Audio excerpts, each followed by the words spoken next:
Hey guys, how are you?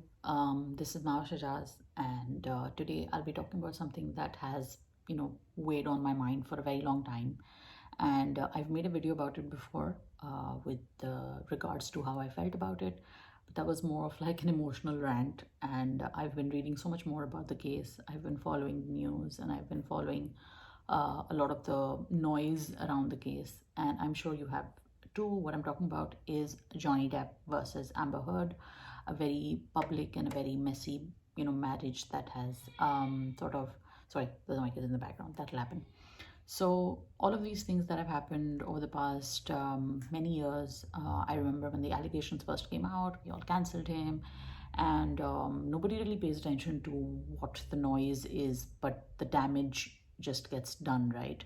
Whenever there's an allegation against a celebrity, small minor allegations don't tend to have that kind of impact, but whenever there is a celebrity sort of a situation where there is an allegation, a mess, relationship that has gone south, usually there is a lot of chatter about it. So that's just a part of celebrity culture, unfortunately, and it takes up a lot of space on journalist platforms. It takes a lot of space on social media now, and that is what has happened with the Johnny Depp and Amber Heard case. I have to make it very clear that I am completely in support of Johnny Depp, but I also want to talk about what there are people who are not supporting him. And then there are also people who maybe are not informed about it. So I just wanted to, share a few things in that regard. I also want to talk about what it means to be an activist, whatever, slacktivist, or whatever it is that you want to call it. I also want to talk about what it means to be a journalist in today's world, what it means to be a part of the noise in today's world. If you're somebody who has a social media presence, if you have a voice that is resonating with other people, and then other people also come and connect with you, then you make friends online, and then you sort of have a whole life that is created online. So what happens when something like this happens, and then you sort of make a decision, or you make a judgment about somebody, but then when new information comes to you, do you change judgment? What happens? Some people get stuck with what is an age-old phenomena, and it's called cognitive bias. Sorry, I have my laptop here because I have a few notes here which I've written down, and I want to share that with you guys. A cognitive bias is what I want to define here, is a systematic pattern of deviation of norm or rationality in judgment. Individuals create their own subjective reality from their perception of the input, and individuals' construction of reality and not the objective input may dictate their behavior in the world, and thus cognitive biases may sometimes lead to perceptual distortion, inaccurate judgment, illogical interpretation, and what is broadly called irrationality. So I don't know if you've caught The Social Dilemma. It's a documentary on Netflix which is about how social media is shaping our perceptions, is shaping narratives. We all know it's been under a lot of controversy, whether it's India or Pakistan or the United States or the UK. It's a global sort of an explosion that has happened, and it is changing political landscapes, social landscapes. Things go viral, and once they go viral, what happens after that? So that's a whole list of things that you can check out in that documentary, and I've reviewed it, I've talked about it as well. And what I want to point out today is that there is a lot of cognitive bias going on from people who probably haven't read the judgments and haven't read the testimonies and haven't read the stuff in this case, and they are so bent on trying to believe that one side of the story that they don't want to see that, okay, even if we keep all of that aside, there is still this massive amount of evidence here which we are overlooking. And in the case of Johnny Depp, I just want to make give a shout out to that Brian fella, whose YouTube channel, Incredibly Average Brian, is there, and it has all the videos. If you want to go back, it has videos that date back to, I think, 2018 as well, and he has all the facts listed in his videos, and he breaks them down one by one. So it's not a question of I believe it because I believe it. I was somebody who did not believe it. I was somebody who was squarely in Amber Heard's corner. I was squarely of the opinion that we must believe women because women are the majority of abuse victims, and to some extent that is true. And it is safe to assume that women are they do get abused. They are they suffer abuse at the hands of so many, in many categories of crimes, whether it's child abduction, whether it's child sexual abuse, whether it's child marriage, forced marriage, genital mutilation, just name it, rapes, just name it. Whatever kind of crimes are available in the world, you will find that it is women who have had to face the brunt of it. But at the same time, that does not mean that men don't die in wars. When you take a look at child sexual abuse, it's a very serious and heinous crime, right? We all know that. But what happens when you have a male victim of rape or assault, or a child basically? Would you negate that? Would you not believe that? Would you not look into that? Would you not investigate that? Would you dismiss that? So just because the victim is a male, and I've said this before, Johnny Depp is not the ideal victim because he's a privileged cultural pop icon. He's a male icon, so it's very easy to say that, look, he's privileged, so therefore he cannot be abused. So that's really a very stupid argument, because this is intimate partner violence, and he was in a relationship with this person. So yeah, maybe the chances of him getting groped on a public bus is not there, sure, because he travels with security, he's privileged in that sense. But that is not to say that he cannot suffer at the hands of somebody who he was in love with, and that's what I'm actually making this video for. It's about how heartbreaking it must be. And a lot of people, I mean, there's another YouTube channel which I want to give a shout out for, Lost Beyond Pluto.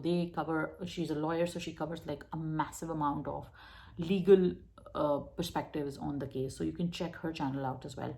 But what I really want to talk about is, as somebody who has been speaking about these causes for a long time, somebody who's very invested in this cause, because I've been saying it before, I'm a survivor, so I feel very, very strongly about it. I feel extremely strongly about it. So when I talk about these issues, and when I talk about something like this, I speak from a place of pure activism. It also gets alleged a lot that anybody who's speaking out so vociferously, so strongly, so consistently, and so persistently is being paid. So I have to clear out something before we move on. Is, who am I? For those of you who don't know who I am, or who don't recently followed me on maybe Twitter, or have just recently started reading something that I've written or have posted, or my videos, I've been doing this channel for about 4 or 5 years, where I mostly focus on Pakistani films and dramas, but I've sort of started branching it out into various things, politics, issues that concern me. I have had about 20 years of experience with television and the media. My first television program was in Karachi in 1996 for Pakistan television. I have a master's degree in clinical psychology, and I've also studied political science, economics, Urdu, and English literature. I've written 3 films so far. You haven't seen those films, but hopefully you will soon. They were supposed to see the light of day this year, but unfortunately, due to COVID, not a lot of that saw the light of day. But hopefully next year you'll get to see some of my work as a screenwriter. I've written novels, and I've written writing short stories, poetry, stuff like that. So that aside, that's what I really want to do with my life actually. But I've been sort of in this entertainment journalism circuit for a while now. Now I want to go back to what I really want to talk about in this video. I'm sorry it's been such a long preface to it, but I had to say this for the people who are joining me just now. And I want to talk about a few notes that I've made from Brian's videos. And it's not just Brian's videos, the courttv.com, I think that's the website, that has all the audio of Amber and Johnny Depp. And then there are witness testimonies that are there on Nick Wallace's website, and he's doing some amazing work with live reporting and talking about whatever's going on in the case. Unfortunately, Depp lost the libel trial, where the Sun Group, the Sun, which is NGN, a group of newspapers, media, they alleged that he was a wife beater, and the court ruled that the judge had substantial reason to believe that he was. But the truth is sometimes so much more complicated and so much more important to be told. So this is what I feel as a person who's heard the tapes, as a person who has, like I said, a degree in clinical psychology, somebody who has had studied books and books about this sort of behavior. So for those of you who have heard it, This would be interesting. The next bit on this video will be interesting. But for those of you who have not heard it, I would recommend, could you please go and hear the website, the entire conversation. I'm going to put it in the description so you can check it out. From what I understood, from what I saw, Depp fell in love with somebody who was just not well. I don't think Amber is very well. Obviously, anybody who hits other people is not going to be okay. I'm not talking about self-defense. I'm not talking about somebody's trying to clock me and I'm trying to block it, and that is what you call abuse. That is violence in response to violence, which is different than somebody who is, attacking you and, doing it unprovoked. So that is definitely something that needs to be checked.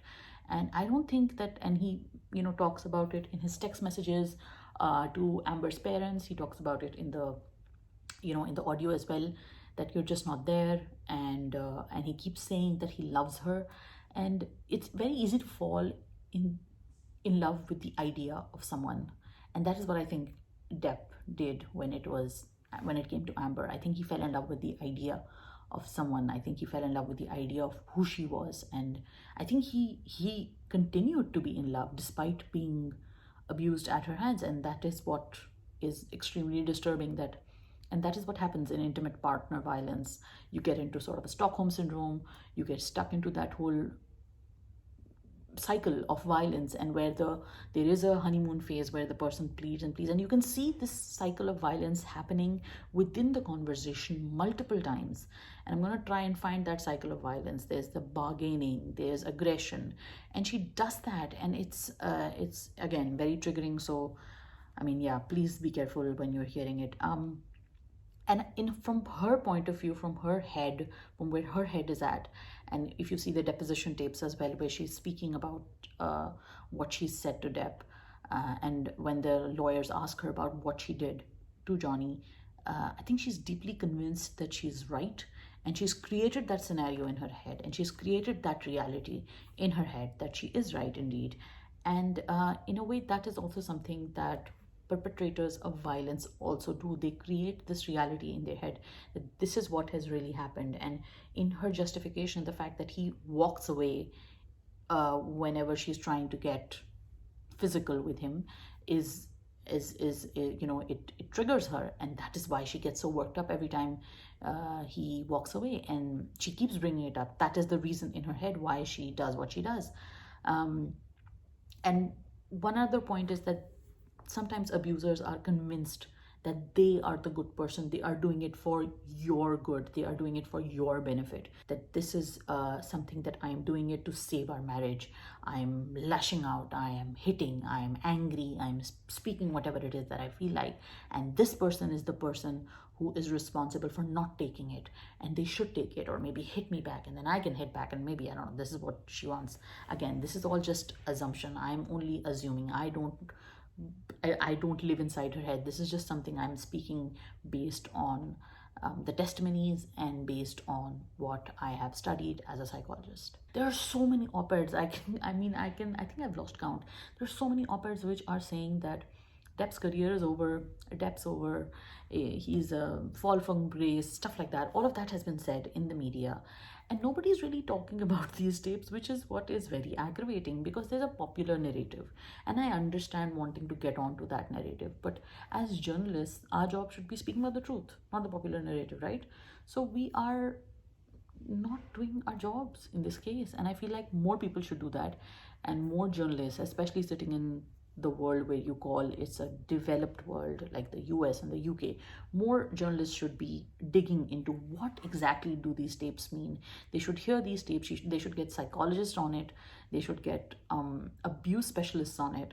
And just to point out again that the people who saw Miss Heard at the incident where she said she was allegedly attacked, these were abuse specialists who are trained to see traces or attacks or even hidden ways of abusers hiding whatever they've done to their victims. So none of them saw anything, and yeah, basically this is all there on court records. Another thing that I noticed is that she constantly raises her voice. She deflects. And he keeps listening. He's very quiet, if you notice. And the question is he afraid? Is he afraid that if he talks to her more, the more it will aggravate her? Or is it just his demeanor? Because there are two things, right? Something you do in the moment and something that is your personality.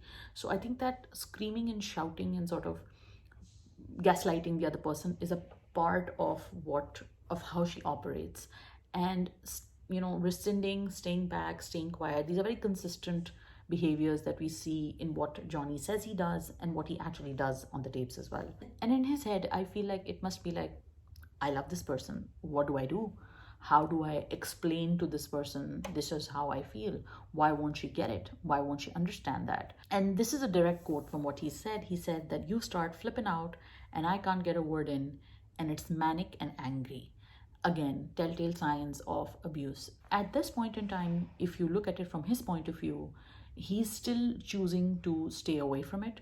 He's still choosing to step out of it. There's a small video that's also there on Brian's channel. You can check it out. It was an edited bit of it was leaked to TMZ, where he's banging the doors and he's verbally abusive. But if you notice, she's not responding to it in that way, because she's the one who's recording the video. So obviously nobody's going to record their own video while they're abusing their partner. But it seems as if she was trying to get him on record and to show that in his fit of rage, this is what he really does. But in the audio tapes, they tell a different tale. He's always appeasing. He's always asking her to try. And he said, try not to fight, try to address it. And again, not attacking, just appeasing. And in her words, this is the most bizarre thing for me, is that she doesn't trust him and she doesn't feel safe because he keeps leaving.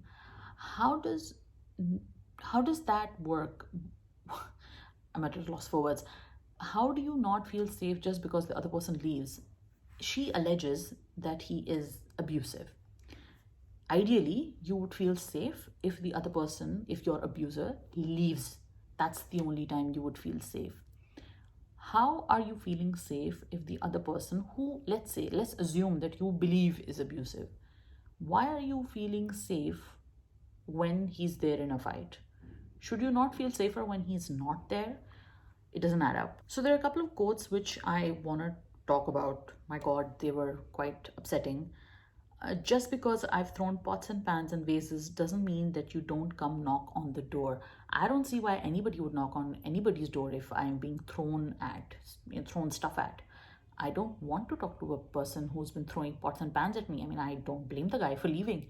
Would you? I would not blame any woman for leaving. Would you? And then she flips that. And then when he points out this point, she says, why are you justifying who throws things based on whether or not you want to come knocking on my door? No, nobody will come knocking at your door if you're throwing stuff at them. So Travis McGovern comes up in this conversation, and he has told the court that he witnessed Amber Heard throw a can of Red Bull at the star's back, punch him and spit on him during a blazing row. And apparently this was March 23rd, 2015. And then she admits to starting physical fights in the conversation. Depp also mentions an incident where he was just not present and she got mad again. I think he was with a friend or something and she got mad. She keeps saying, let me get mad. She admits to trying to get better. And then Johnny goes on to talk about how they've had various physical fights, though technically, I know he's trying to call it a fight. I think he's still trying that appeasement thing, but it's not a fight, it's an attack. When you're moving away from somebody hitting you, that's not a fight. That's an attack that you're trying to avoid. And then obviously she says, I can't promise you that I won't get physical again, which means that she has been physical and she still doesn't know how to control it. Yeah. So these are the things that are available on Mayo Clinic. If you are somebody who is suffering from domestic violence, please make sure that you get help. There are helplines across the world. Wherever you are, please find out wherever your available safe options are. I've heard that in the UK there was a lockdown and the number of people who called the helpline, various helplines which are there for domestic abuse, have increased, and this includes men and women. And it was also interesting to find out that the first cause of, or the majority cause of homelessness in the UK is domestic abuse that people have suffered at the hands of their partners. Violence sexual violence or any kind of domestic violence is not limited to just women. As a feminist, I can tell you this, that we are feminists because we believe in human rights. We are anti-violence. We don't want people to get hurt. We don't want children to get hurt. We don't want men inflicting violence, and we also don't want women to be inflicting violence. And being a feminist does not justify the kind of violence that we see is being justified in the case of Depp and Amber Heard. Another really sad thing that has happened is that the kind of activism that has been happening in journalism is very, very disturbing. Both these things cannot go together sometimes, and that is why we have two different kind of, journalistic standards. We have the reportage and we have op-eds. So people who are doing reportage these days, they have forgotten that they do not have the carte blanche to give opinions. They are simply reporting.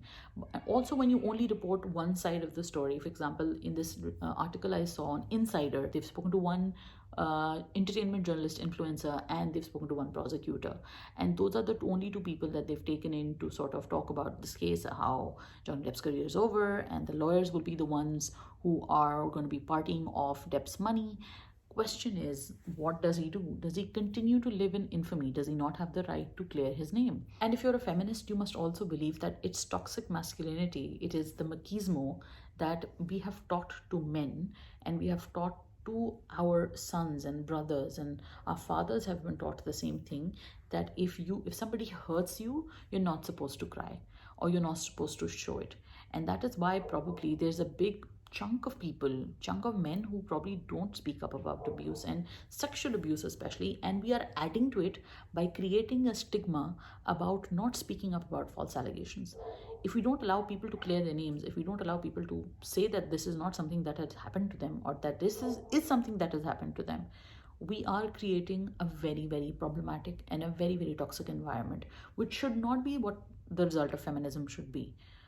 That is why there are so many people who are against feminism now, and it's unfortunate because we don't want that kind of thing to happen. We want people to be allies to the cause. We want people to understand what this cause is about. But anyway, it's an unpopular truth right now, and a lot of truths that have stood the test of time were unpopular when they were spoken. So I'm going to stand by this, and I'm going to hope that at some point in time we all learn to live in peace, and we learn to reflect with what we've done. In case of Johnny Depp, it's a very, very disturbing thing that we've done to him. It's a very disturbing thing we've done to everybody who has been victimized by false allegations. And I hope that we learn to understand that doing this to somebody is criminal. False allegations are a crime, and anybody who does this should be in jail. Thank you so much for watching. Take care of yourself. Bye.